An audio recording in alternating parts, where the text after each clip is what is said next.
ప్రభువా నేను ఆరాధిస్తున్నానయ్యా, నీ చిత్తం ఎప్పుడు స్వస్థపరుస్తావో నీ ఇష్టం ప్రభువా, నువ్వు చేయగలవు.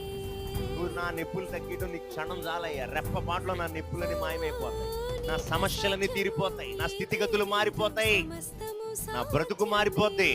నమ్ముతున్నా అని నువ్వు ఆ సమస్యల్లోనే, ఆ కష్టాల్లోనే, ఆ కీళ్ళ నొప్పుల్లోనే, ఆ బలహీనతల్లోనే దేవుని సన్నిధికి రావటం, దేవుని ఆరాధించటం, దేవుని వాక్య ప్రకారంగా జీవించటం నువ్వు మొదలు పెడితే ఆగిపోకుండా నువ్వు సాగిపోతా ఉన్నప్పుడు ఏ క్షణమో తెలియదు నా యేసయ్య నిన్ను దర్శిస్తాడు.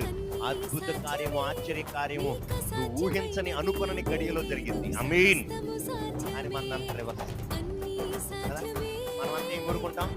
నాకు ఇది చేస్తే నేను ఇది చేస్తాను. దేవుడితో డీలింగ్, బిజినెస్ డీలింగ్. నా నొప్పి తగ్గి అప్పుడు నేను వస్తాను. నా పిల్ల పెళ్లి చేయి, అప్పుడు నేను నీకు 10,000 రూపాయలు కానుకిస్తా. అంటే దేవుడితో మనం ఏం చేస్తున్నాం?